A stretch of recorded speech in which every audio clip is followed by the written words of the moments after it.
बेटा बेटा हम लोग बात कर रहे थे आइसोमेरिज्म की, और ये आइसोमेरिज्म का मेरा 10th लेक्चर है।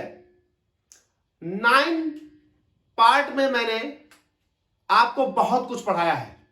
आप अगर 1 से देखना शुरू करेंगे तो आप बहुत बेहतर समझ जाएंगे। बात कर रहे थे हम लोग पार्ट 9 में आरएस नॉमेनक्लेचर की। पार्ट 9 में मैंने आपको आरएस नॉमेनक्लेचर बहुत डिटेल में पढ़ाया है। पार्ट 10 में मैं आरएस नॉमेनक्लेचर के एक्सरसाइज की बात करता हूं। यहां मैं आरएस नॉमेनक्लेचर की 3 एक्सरसाइज कराऊंगा। पहले एक्सरसाइज में हम 3 डायमेंशनल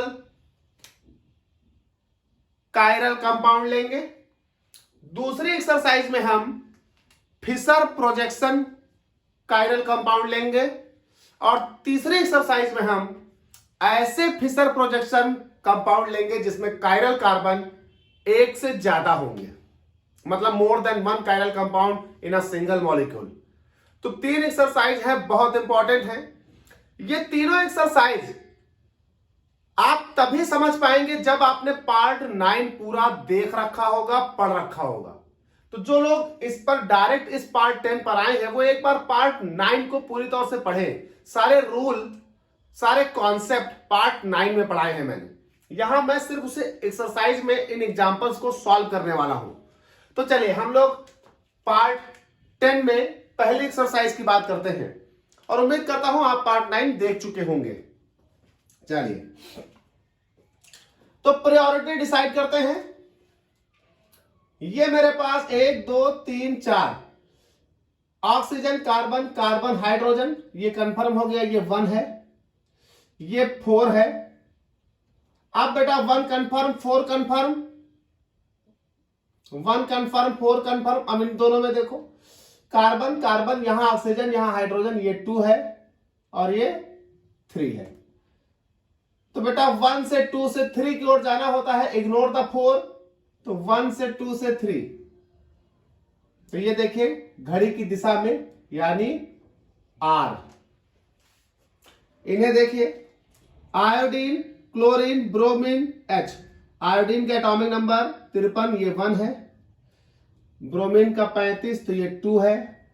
क्लोरीन का 17, तो ये 3 है। और इनका 1, तो ये 4 है। 1 से 2 से 3 की ओर जाना होता है, इग्नोर द 4। तो 1 से 2 से 3, तो बेटा ये भी R है। इनमें देखिए ये 1 है बेटा, ये 2 है, ये 3 है और ये 4 है। आप कुछ लोग ऐसे होंगे सोच रहे हैं प्रायोरिटी कैसे डिसाइड हो रही। मैंने आपको कहा ना ये पार्ट 10 है। पार्ट 10 में हम एक्सरसाइज कर रहे हैं।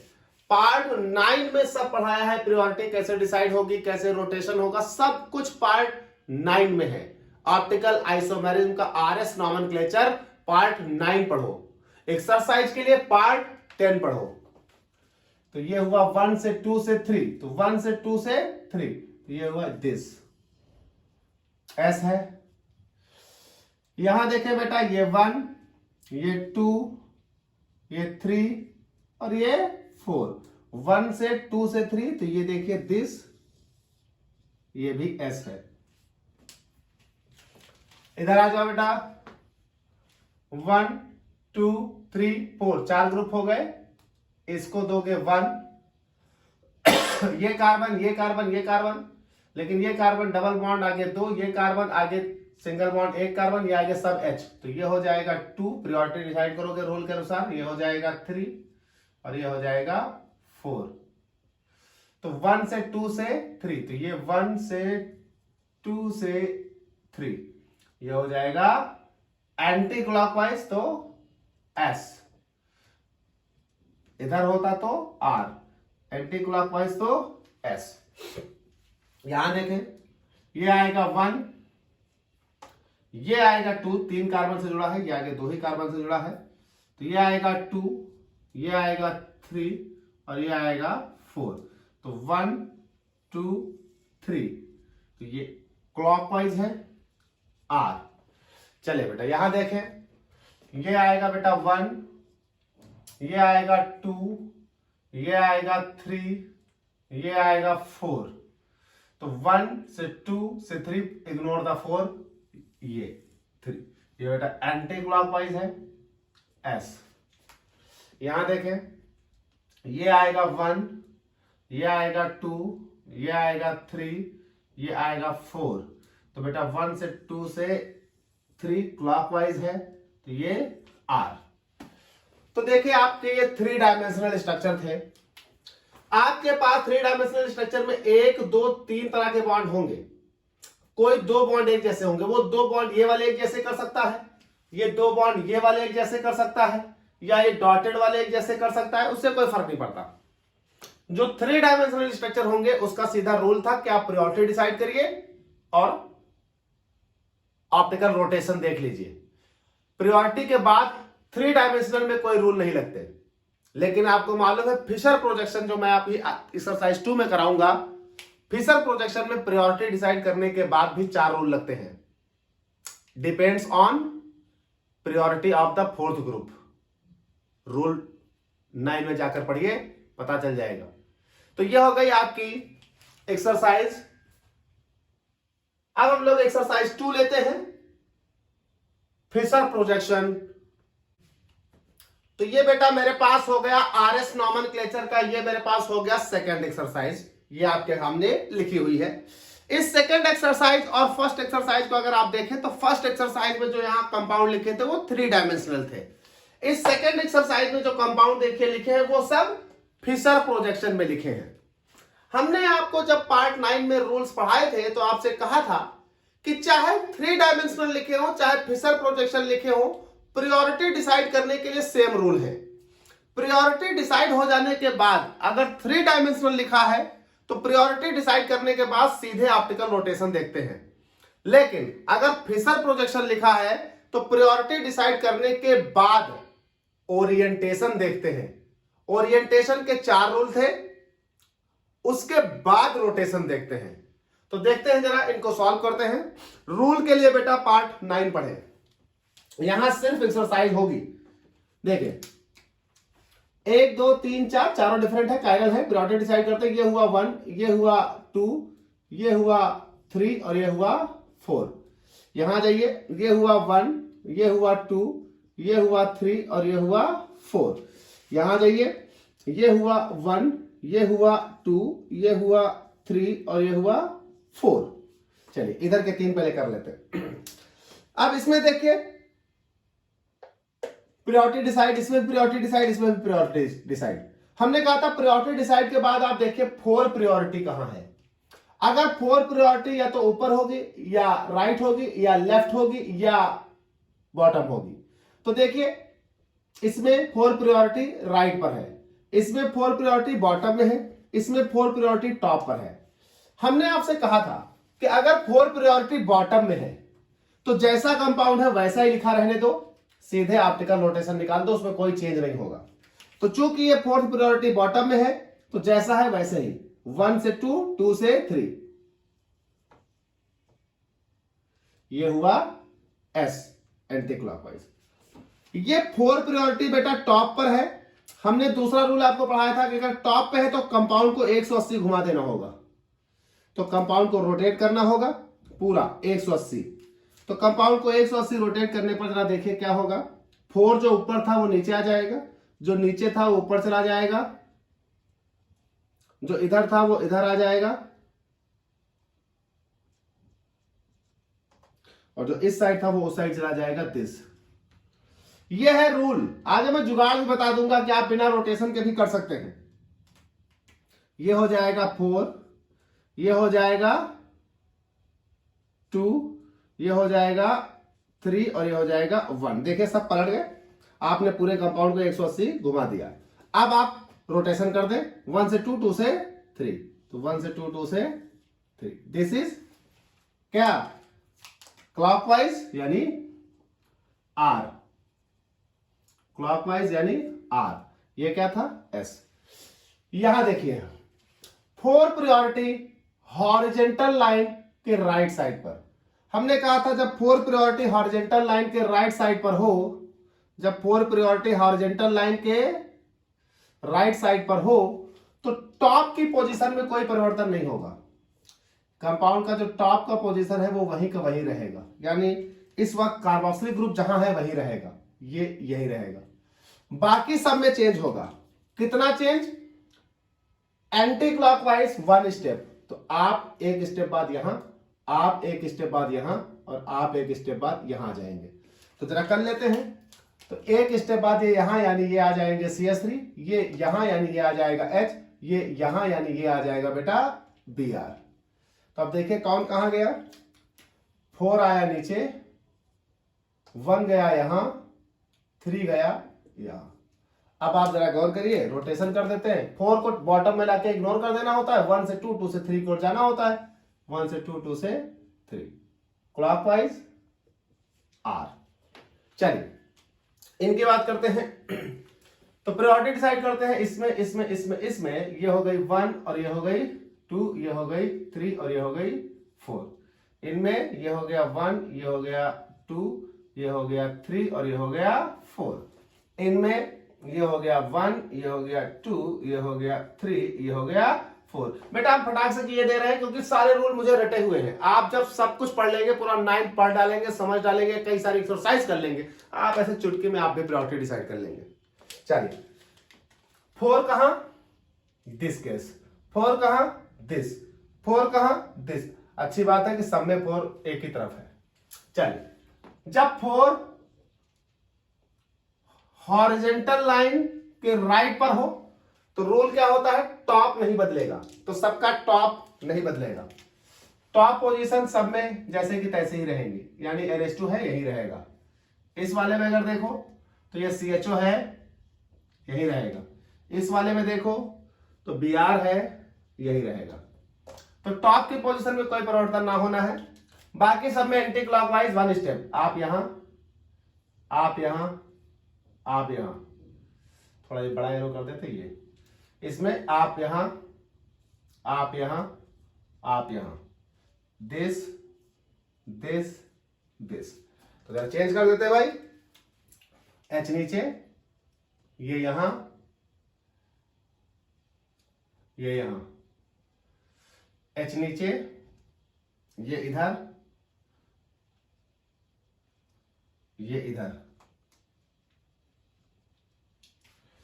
H नीचे, ये इधर, ये इधर। हो गया। जरा प्रायोरिटी मेंशन कर लेते हैं। 1 ऊपर था ऊपर ही रहेगा, 4 नीचे आ गया, 2 इधर चला गया, 3 उधर चला गया। 2 ऊपर था ऊपर ही रहेगा, 4 नीचे आ गया, 1 इधर चला गया, 3 उधर चला गया। 1 ऊपर ही ऊपर रहेगा, 4 नीचे आ गया, 2 इधर आ गया, 3 उधर चला गया। चलिए 1 से 2, 2 से 3 की ओर मूव करना होता है, 1 3 2, तो 1 से 2, 2 से 3, एंटी क्लॉकवाइज S, ये हुआ S। 1 से 2, 2 से 3 दिस, क्लॉकवाइज ये हुआ R। 1 से 2, 2 से 3 दिस, एंटी क्लॉकवाइज ये हुआ S। चलिए इन दोनों को देखते हैं। ये मेरे पास हुआ पहली प्रायोरिटी, दूसरी प्रायोरिटी, तीसरी प्रायोरिटी और ये चौथी। अच्छा इत्तेफाक से चौथी नीचे ही है तो कोई प्रॉब्लम ही नहीं है, कोई शिफ्टिंग नहीं करनी, जैसा है वैसे ही रोटेट कर देंगे। 1 से 2 से 3, 1 से 2 से क्लॉकवाइज R। चलिए इसमें देखते हैं, इसमें this 1 is 1, this is 2, this is 3, this is 4। अब यहां 4 हॉरिजॉन्टल लाइन के लेफ्ट है, कोई प्रॉब्लम नहीं। जब 4 हॉरिजॉन्टल लाइन के राइट हो तो एक स्टेप एंटी क्लॉकवाइज घुमाते हैं, और 4 लेफ्ट हो तो एक स्टेप क्लॉकवाइज घुमाते हैं। यही करते हैं। तो हम यहां पर ये क्लॉकवाइज घुमा रहे थे, और अगर इस साइड है तो एंटी क्लॉकवाइज घुमा देते हैं। तो देखिए भाई, जब 4 लेफ्ट या राइट हो तो टॉप में कोई चेंज नहीं किया जाता, टॉप जहां है वही रहेगा, बाकी जगह चेंज होगा। एक स्टेप ये नीचे, ये एक स्टेप ऊपर और ये एक स्टेप इधर। तो ये आ जाएंगे बेटा CH2 CH3 CH2 CH3, ये ऊपर चले जाएंगे COOH, ये नीचे आ जाएंगे दिस 4। तो ये आपके पास प्रायोरिटीज कैसे हो गई, अब ये हो गया 2, 4 आ गया नीचे, ये इधर आ गया 3 और 1 उधर चला गया। तो 1 से 2 से 3 की ओर जाना होता है, तो ये 1 से 2 से 3 की ओर, तो 1 से 2 से 3 की ओर, ये ऐसे एंटी क्लॉकवाइज एस। तो ये आपके पास हो गया फिशर प्रोजेक्शन। फिशर प्रोजेक्शन में आपने आर और एस निकालना सीख लिया। अब हम एक्सरसाइज 3 की बात करते हैं, और एक्सरसाइज 3 में हम लोग ऐसे कायरल कंपाउंड लेंगे जिसमें कायरल कार्बन की संख्या 1 से ज्यादा होगी। तो बात करते हैं पार्ट 3 यानी इसका एक्सरसाइज 3। तो बेटा हम लोग लेते हैं एक्सरसाइज 3 जिसमें हमने ऐसे कंपाउंड लिए हैं जिसमें कायरल कार्बन 1 से ज्यादा है। जब कायरल कार्बन 1 से ज्यादा हो तो एक ही कंपाउंड में 1 से ज्यादा आपके ऑप्टिकल रोटेशन पाए जाएंगे, RS RR SS SR so on. देखते हैं, तो हर कायरल कार्बन के लिए एक ऑप्टिकल रोटेशन होगा। तो जरा एक बार हम मेंशन करते हैं कायरल कौन कौन है। इसमें ये कायरल है, ये देखिए कायरल है, ये कायरल है, ये कायरल है, यहां जाइए ये कायरल है, ये कायरल है, ये आपके कायरल कार्बन है। आप जरा एक काम करें, इन कायरल कार्बन को ए या बी नाम दे दें, या आप आईपीएससी के अनुसार 1 2 3 4 नाम दे दें, एज योर विश। तो हम लोग जरा इनको नाम देते हैं, नाम दे देते हैं 1 2 3 4। इसमें चेन देखिए, तो ये 1 2 3 4। इस तरह से अगर इसमें हम चेन को नाम दें तो 1 2 3 4। इसमें हम चेन को नाम दें तो 1 2 3 4। तो ये हमारे हो गए। अब यहां जो दो कायरल कार्बन है, एक C2 कार्बन कायरल है और एक C4 carbon C3 carbon chiral है। तो सबसे पहले आपको क्या करना है कि एक जो C2 कार्बन कायरल है इसे देखिए, और जो ये C3 कार्बन कायरल है इसे देखिए।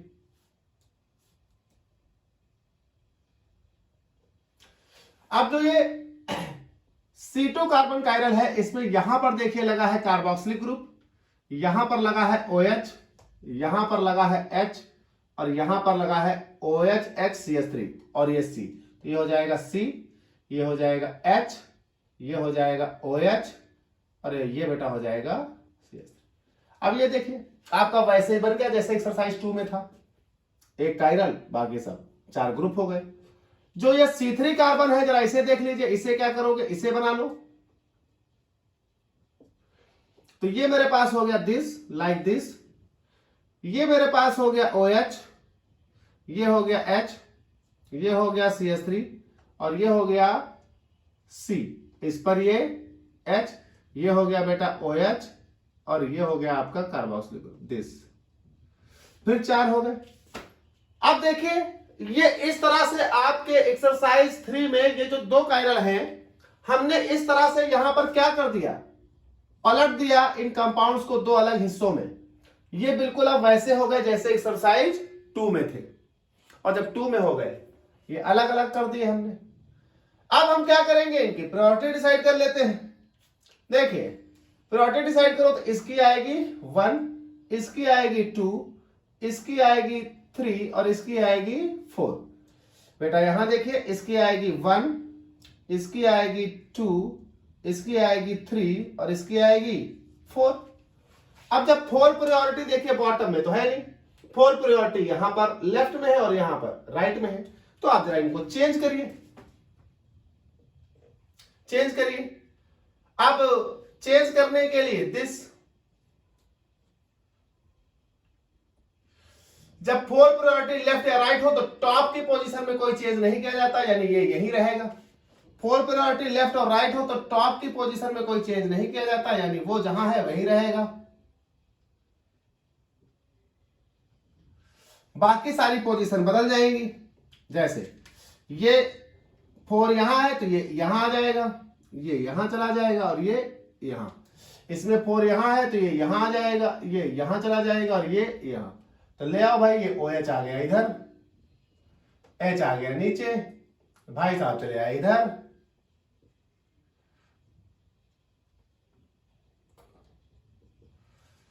यहां पे OH इधर, CH3 ऊपर, भाई साहब नीचे, ये हो गया। अब ये मेरे पास हो गया बेटा 2, इधर घूम कर आया तो ये 1, ये भाई साहब नीचे तो ये 4, ये भाई साहब ऊपर तो ये 3 हो गया। अब ये मेरे पास हुआ 1 से 2 से 3, रोटेशन देखना है बेटा, मैं इसे मिटा देता हूं, जगह नहीं है मेरे पास, तो ये हो गया। इन्हें भी मिटा देता हूं, आपके पास ऑलरेडी है, ये हो गया। तो ये मेरे पास 1 से 2 से 3, तो ये 1 से 2 से 3, ये मेरे पास क्या हो गया क्लॉकवाइज, तो ये हो गया R। इसमें देख लीजिए भाई, ये 2 ऊपर था, ये 1 यहां था, रोटेट करके यहां आ गया है, 4 यहां था नीचे आ गया है, 3 यहां था यहां आ गया है। तो ये 1 से 2 से 3, इसका रोटेशन ये देखिए दिस, ये एंटी क्लॉकवाइज, तो ये क्या हो गया S। अब आप इसका जब आंसर लिखेंगे तो आंसर क्या लिखेंगे, अब इसका आंसर हो जाएगा, आंसर आप मेंशन करोगे C2 जो है वो क्या है R है। आपने जिस नंबरिंग के अनुसार मेंशन किया था वो C2 पढ़ रहा है, और ये C3 क्या है, ये S है। तो ये आपका आंसर हो गया। यानी कोई प्रॉब्लम नहीं है, अगर कायरल कार्बन एक से ज्यादा है, कायरल कार्बन बेटा अगर एक से ज्यादा है तो कोई प्रॉब्लम नहीं है। आप पहले कायरल कार्बन को मेंशन कर लीजिए कौन कौन है, फिर आप नंबरिंग कर दीजिए, फिर कार्बन को नंबर मिल जाएगा कायरल वाले, फिर उस कायरल कार्बन को खोल लीजिए, बाकी इसको कंबाइन कर दीजिए, फिर दूसरी बार इसको खोल लीजिए, उसको कंबाइन कर दीजिए, फिर दोनों को अलग अलग आप फाइंड आउट करिए जैसे एक्सरसाइज 2 में बताया गया है। इसके बाद दो आपके पास आ जाएंगे, आपका आंसर हो जाएगा दिस कार्बन यानी C2 carbon like this, C3 carbon like this. ये आपका हो जाएगा, कोई प्रॉब्लम नहीं, क्योंकि एक बार कायरल कन्वर्ट करते ही आपका प्रॉब्लम सॉल्व हो जाता है। अब जरा मैं एक कंपाउंड और करके दिखा देता हूं, ये वाला। तो ये वाला मैं यहां कर रहा हूं, देखिए पहले मैं इसे खोलता हूं, इसे बंद करता हूं, तो ये हो गया, ये हो जाएगा CH3, ये हो जाएगा Cl, ये हो जाएगा H, और ये कंबाइन कर देता हूं तो ये हो जाएगा CH OH और ये CH3। ये C2 मैंने कंबाइन कर लिया, ये C2। अब बेटा C3 नीचे जगह नहीं मेरे पास, तो मैं C2 पहले कर लेता हूं। तो ये हो जाएगा, प्रायोरिटी दीजिए, ये 1, ये 2, ये 3 और ये 4। अब 4 इस साइड है तो रूल के अनुसार उसे चेंज करना पड़ेगा, तो टॉप की पोजीशन में कोई परिवर्तन नहीं होगा अगर 4 हॉरिजॉन्टल लाइन पर हो तो ये आएगा नीचे, ये आएगा यहां, ये आएगा यहां। तो चेंजिंग के बाद ये आपका कंपाउंड बनेगा लाइक दिस। तो ये CH3 जहां था बेटा वही रहेगा, ये Cl आ जाएगा यहां, H आ जाएगा यहां, this group like that CHOH, और ये हो जाएगा CH3। ये हो गया। नंबरिंग कर लीजिए भैया भाई सेम वाली। तो ये 3 ऊपर था, ऊपरी रहना इसको, 1 इधर आ गया, 2 यहां आ गया और 4 नीचे आ गया। जरा रोटेशन कर दीजिए 1 से 2 से 3 की ओर, तो ये क्या है क्लॉकवाइज, तो ये हुआ R। ऐसे ही इस वाले कार्बन का कर लीजिए, इस वाले, अब यहां कर लेता हूं मैं, तो इस वाले कार्बन को, तो दिस, ये हुआ H, ये हुआ OH, बेटा ये हुआ CH3, और ये पूरा कंबाइन कर दो CH, उस पर CH3Cl, तो ये हो गया CH, ये हो गया Cl, और ये हो गया CH3, ये हो गया CH3, और ये हो गया Cl। ये आपका तीसरा कार्बन हो गया, यानी C3 कार्बन, ये इस वाले का C3 काइरल। तो जरा इसको मेंशन कर लेते हैं भाई, और इसकी नंबरिंग कर लेते हैं, 1 2 3 4। इसमें भी भाई प्रॉब्लम, हॉरिजॉन्टल लाइन पर है, 4 प्रायोरिटी चेंज करना पड़ेगा। कैसे? जब हॉरिजॉन्टल लाइन पर हो तो टॉप की पोजीशन में परिवर्तन नहीं होता, तो टॉप जहां है वही रहेगा, CH CH3 Cl। बाकी सबको चेंज करना है, ये नीचे, ये ऊपर, ये यहां। तो यहां क्या आ गया? OH, तो ये तुम्हारा हो गया OH, नीचे चला गया H, यहां चला गया CH3। अब जरा देखिए, ये सेकेंड पोजीशन थी, OH फर्स्ट पोजीशन था, CH3 थर्ड पोजीशन था, ये फोर्थ पोजीशन था। रोटेट कर दो भैया, 1 से 2 से 3, तो 1 से 2 से 3, एंटी क्लॉकवाइज की क्लॉकवाइज, तो भैया क्लॉकवाइज। अच्छा, ये भी क्लॉकवाइज, दोनों में घड़ी के चलने की दिशा है, तो ये भी क्या आया? R। आंसर क्या आना तुम्हारा अब? तो इसका ये आंसर हो जाएगा, आंसर C2 भी R और C3 भी R, तो नो प्रॉब्लम। ये हो गए। अभी जो दो कंपाउंड मिटा दिए बेटा, वो आप अपने आप करिएगा, प्रैक्टिस करिएगा। ये हमारे पास हो जाते हैं एक्सरसाइज RS कॉन्फ़िगरेशन की। इसी के साथ हमारी ऑप्टिकल आइसोमेरिज्म समाप्त होती है। बेटा पार्ट 10 तक बहुत कुछ पढ़ा चुका हूं, पार्ट 11 भी लेकर आऊंगा मैं। आप याद करिएगा, कन्फर्मेशनल आइसोमेरिज्म बहुत यूनिक टॉपिक है। कन्फर्मेशनल आइसोमेरिज्म, रोटोमर्स भी कहते हैं उनको, रोटेशनल आइसोमेरिज्म कहते हैं। बहुत इंपॉर्टेंट, पार्ट 11 में।